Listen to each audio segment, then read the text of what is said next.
ನಾನು ಶ್ರೀನಿವಾಸ ರೆಡ್ಡಿ ಅಂತ ಹೇಳಿ KRS ಪಕ್ಷದ ಕಾರ್ಯಕಾರಿ ಸಮಿತಿ ಸದಸ್ಯ.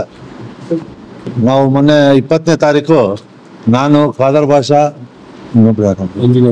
ಮಂಜುನಾಥ್ ಗೌಳಿ ಅನ್ನೋರು ಬೆಂಗಳೂರು ರಸ್ತೆಯಲ್ಲಿ ಹೋಗುವಾಗ KDB ಕಚೇರಿ ಮುಂದೆ ನಮ್ಗೆ ಅನುಮಾನಾಸ್ಪದವಾದ ಒಂದು ವಾಹನ ಕಾಣುತ್ತೈತೆ.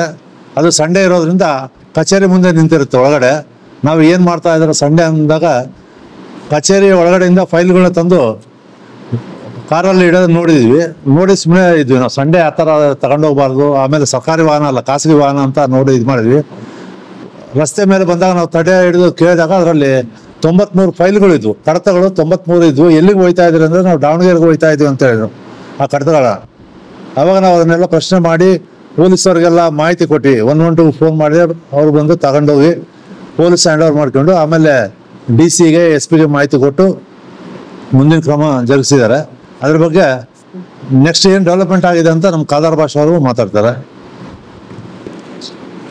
ದಿನಾಂಕ 20/4/2025 ಭಾನುವಾರ ರಜೆ ದಿನ, ಸರ್ಕಾರಿ ರಜೆ ದಿನ, ಬಳ್ಳಾರಿ ಜಿಲ್ಲಾ KDB ಕಚೇರಿಯಿಂದ ಕಡತಗಳನ್ನ ಏನು ಖಾಸಗಿ ವಾಹನದಲ್ಲಿ ಸಾಗಣೆ ಮಾಡ್ತಾ ಇದ್ರು ಆ ಒಂದು ವಾಹನಗಳನ್ನ ತಡೆದು ನಾವು ಪ್ರಶ್ನೆ ಮಾಡಿದಾಗ ಆ ಒಂದು ವಾಹನದಲ್ಲಿ 98 ಸರ್ಕಾರಿ ಕಡತೆಗಳು ಏನು KDB ಇಲಾಖೆಗೆ ಸಂಬಂಧಪಟ್ಟ ಕಡತೆಗಳನ್ನ ಇಲ್ಲಿಂದ AWE ಯಾರು ಶ್ರೀಧರ್ ಅನ್ನೋರು ದಾವಣಗೆರೆಯಲ್ಲಿ ಇರ್ತಾರೆ, ಅವರ ಮನೆಗೆ ಸಾಗಿಸ್ತಿದ್ದದ್ದು. ಅದನ್ನ ತಡೆದು ಪ್ರಶ್ನೆ ಮಾಡಿದಾಗ ಅಧಿಕಾರಿಗಳು ನಮ್ಮ ಮೇಲೆ ಏನು ಕೆಲವೊಂದು ಆಪಾದನೆಗಳು ಹೇಳಿ ಮತ್ತೆ ಕೆಲವೊಂದು ಅವಾಚ್ಯ ಶಬ್ದಗಳನ್ನ ನಿಲ್ಲಿಸಿರ್ತಾರೆ. ಅದನ್ನ ನಾವು 112 ಕರೆ ಮಾಡಿ ಪೊಲೀಸ್ ಇನ್ಫಾರ್ಮ್ ಮಾಡಿದಾಗ ಸಂಬಂಧಪಟ್ಟ ಪೊಲೀಸ್ ಇನ್ಫಾರ್ಮೇಶನ್ ಇಲಾಖೆಯವರು ಬಂದು ಆ ಒಂದು ವಾಹನವನ್ನು ಸ್ಟೇಷನ್ ಏನು ಬಳ್ಳಾರಿ ಗ್ರಾಮೀಣ ಠಾಣೆಗೆ ತಗೊಂಡ್ಬಂದು ಆ ಒಂದು ಸಂಬಂಧಪಟ್ಟ ಇಲಾಖೆ ಅಧಿಕಾರಿಗಳಿಗೆ ಅದನ್ನ ಒಪ್ಪಿಸಿರ್ತಾರೆ. ಇಲ್ಲಿವರೆಗೂ ಈ ಒಂದು ಪ್ರಕರಣದಲ್ಲಿ ಯಾವುದೇ ರೀತಿಯಲ್ಲಿ ಬೆಳವಣಿಗೆ ಆಗಿಲ್ಲ. ಇದೊಂದು ಏನು ಸರ್ಕಾರಕ್ಕೆ ಮೋಸ ಮಾಡ್ತಕ್ಕಂಥ ಕೆಲಸ ಆಗ್ತಾ ಇದೆ KDB ಕಚೇರಿಯಲ್ಲಿ. ಇದ್ರ ಬಗ್ಗೆ ಸೂಕ್ತ ಕ್ರಮ ತಗೊಳ್ಬೇಕಂತೇಳಿ ನಿನ್ನೆ ನಾವು ಖನಿಜ ಭವನ ಬೆಂಗಳೂರು ಇದರ ಸಂಬಂಧಪಟ್ಟಂತೆ ಮಂತ್ರಿಗಳು ಏನು ನಮ್ಮ MB ಪಾಟೀಲ್ ಅವರು ಖನಿಜ ಭವನದಲ್ಲಿ ಅವರ ಜೊತೆಗೆ ನಾವು ಚರ್ಚೆ ಮಾಡಿದಾಗ ಅವ್ರ ಭೇಟಿ ಮಾಡಿ ಇದರ ಬಗ್ಗೆ ನಾನು ಸಂಬಂಧಪಟ್ಟ ಅಧಿಕಾರಿಗಳಿಗೆ ಹೇಳ್ತೀನಿ, ಇದರ ಸೂಕ್ತವಾಗಿ ತನಿಖೆ ನಡೆಸಿ ಅವರನ್ನು ಒಂದು ಏನು ಕಾನೂನು ರೀತಿಯಲ್ಲಿ ಕ್ರಮ ಕೈಗೊಳ್ಬೇಕು ಅದನ್ನ ಕೆಲಸ ಮಾಡ್ತೀನಿ ಅಂತೇಳಿ ನಿನ್ನೆ ಒಂದು ಮಾತನ್ನ ಭರವಸೆ ಕೊಟ್ಟಿದ್ದಾರೆ. ನಮಸ್ಕಾರ, ನಾನು ಚನ್ನವೀರ ಚಿತ್ತಾರ್, ವಿಜಯನಗರ ಜಿಲ್ಲಾ ಉಪಾಧ್ಯಕ್ಷ ಹಾಗೂ ಬಳ್ಳಾರಿ ಲೋಕಸಭಾ ಕ್ಷೇತ್ರದ ಪರಾಜಿತ ಅಭ್ಯರ್ಥಿ. ನಾನು ಯಾಕೆ ಹೇಳ್ತಿದ್ದೀನಿ ಪರಾಜಿತ ಅಭ್ಯರ್ಥಿ ಅಂದ್ರೆ ಇಲ್ಲಿನ ವಿಚಾರಗಳು ಇಲ್ಲಿನ MP-ಗಿಂತ ಜಾಸ್ತಿಯಾಗಿ ವರ್ಕ್ ಮಾಡಿದ್ದೀನಿ ಕೆಲವೊಂದು ವಿಚಾರದಲ್ಲಿ. ನಾನು ಅದೇ ಭಾಗ ಈ KIDB-ಯಲ್ಲಿ ನಕಲಿ ದಾಖಲೆ ಸೃಷ್ಟಿಸಿ ಇಲ್ಲಿನ ಕಾರ್ಯಪಾಲಕ ಅಭಿಯಂತರಾದ ಶ್ರೀಧರ್ ಅವರು ಲಕ್ಷಾಂತರ ರೂಪಾಯಿಗಳನ್ನ ಸರ್ಕಾರಕ್ಕೆ ವಂಚನೆ ಮಾಡಿದ್ದಾರೆ. ಇದೇ ಆ ಡಾಕ್ಯುಮೆಂಟ್.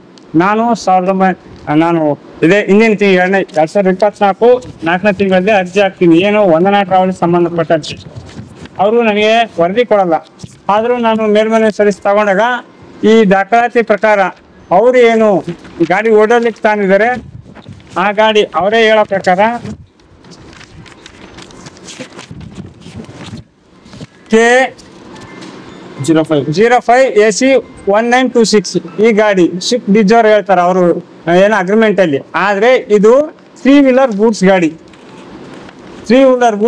ಅದು 2017ರಲ್ಲಿ ಎಕ್ಸ್ಪೈರಿ ಆಗಿರ್ತಕ್ಕಂಥ ಗೂಡ್ಸ್ ಗಾಡಿನ ನಕಲಿ ದಾಖಲೆ ಸೃಷ್ಟಿಸಿ 44,000 ರೂಪಾಯಿ ಅಂತೆ ಸರ್ಕಾರಕ್ಕೆ ವಂಚನೆ ಮಾಡ್ತಾರೆ. ಅದು ಯಾವಾಗ ಅಗ್ರಿಮೆಂಟ್ ಅವರೇ ಹೇಳೋ ಪ್ರಕಾರ 1ನೇ ತಿಂಗಳು ನಾವು ಅಗ್ರಿಮೆಂಟ್ ಮಾಡ್ಕೊಂಡಿವಿ ಅಂತಾರೆ. ಆದ್ರೆ ನಾನು ಮಾಹಿತಿ ಹಾಕಿದ್ಮೇಲೆ ಅವ ಅಗ್ರಿಮೆಂಟ್ ಮಾಡ್ತಾರೆ. ಯಾವಾಗ 29 ಜುಲೈ 2024 ಇವರು ಅಗ್ರಿಮೆಂಟ್ ಇಲ್ಲಿ ಬರೆದಿರೋ ಪ್ರಕಾರ ಸ್ವಿಫ್ಟ್ ಡಿಸೈರ್ ಗಾಡಿ 1ನೇ ತಿಂಗಳಿಗೆ ಅಗ್ರಿಮೆಂಟ್ ಮಾಡ್ಕೊಂಡಿವಿ ಅಂತಾರೆ. ಇದೇ ರೀತಿಯಾಗಿ ಅವರು ಸುಮಾರು 2015ರಿಂದ ನಾನು ಮಾಹಿತಿ ಕೊಟ್ಟಿದ್ದಿಲ್ಲ. ಅವ್ರು ಕೊಟ್ಟಿರೋ ಪ್ರಕಾರ 2 ವರ್ಷದಿಂದ ಈಗ ನಕಲಿ ದಾಖಲೆ ಸೃಷ್ಟಿಸಿ ತಿಂಗಳ 42,000 ರೂಪಾಯಿ ಅಂತ ಸರ್ಕಾರಕ್ಕೆ ವಂಚನೆ ಮಾಡಿದ್ದಾರೆ. ಅದರ ವಿಚಾರವಾಗಿ ನಾನು ನಿನ್ನ ಖನಿಜ ಭವನ ಬೆಂಗಳೂರು KIDB ಆಫೀಸ್ಗೆ ಸಂಬಂಧಪಟ್ಟ ಕೈಗಾರಿಕಾ ಸಚಿವರಾದ ಮಾನ್ಯ MB ಪಾಟೀಲ್ ಅವರಿಗೆ ಹೋಗಿ ನಿನ್ನೆ ಈ ವಿಚಾರವಾಗಿ ಅವರಿಗೆ ಇಷ್ಟೊಂದು ಏನು ಸರ್ಕಾರಕ್ಕೆ ವಂಚನೆ ಮಾಡಿದ್ದಾರೆ ಅಂತಂದು ತಿಳಿಸಿದಾಗ ಅವರು ಅಲ್ಲಿನ CEO ಆಗಿರ್ತಕ್ಕಂಥ ಮಹೇಶ್ ಅವರಿಗೆ ಕೂಡಲೇ ಇದರ ಬಗ್ಗೆ ಕ್ರಮ ಕೈಗೊಳ್ಳಬೇಕು, ಇವ್ರೇನು ಸರ್ಕಾರಕ್ಕೆ ಹೊಂಚಿದಾರ ಅಮೌಂಟನ್ನು ಸರ್ಕಾರಕ್ಕೆ ವಾಪಸ್ಸು ತಗೋಬೇಕು, ಇವ್ರ ಮೇಲೆ ಸೂಕ್ತ ಕ್ರಮ ಕೈಗೊಳ್ಬೇಕು ಅಂತಂದು ಅವರು ಆದೇಶ ಕೊಡ್ತಾರೆ. ಅದೇ ರೀತಿಯಾಗಿ ಅಲ್ಲಿನ ಸಿ ಆಗಿರ್ತಕ್ಕಂಥ ಮಹೇಶ್ ಅವರು ಇದ್ರ ಬಗ್ಗೆ ಸೂಕ್ತ ಕ್ರಮ ಕೈಗೊಳ್ಳಿ ಅಂತಂದು ಈಗ ಪರಿಶೀಲನೆ ಕೊಟ್ಟಿದ್ದಾರೆ. ಬಳ್ಳಾರಿಯ ನಿರಂತರ ಸುದ್ದಿಗಾಗಿ ಬಳ್ಳಾರಿ ಬೆಳಗಾಯಿತು ಚಾನೆಲ್ನ ಸಬ್ಸ್ಕ್ರೈಬ್ ಮಾಡಿ ಹಾಗೂ ಬೆಲ್ ಐಕಾನ್ ಒತ್ತಿ.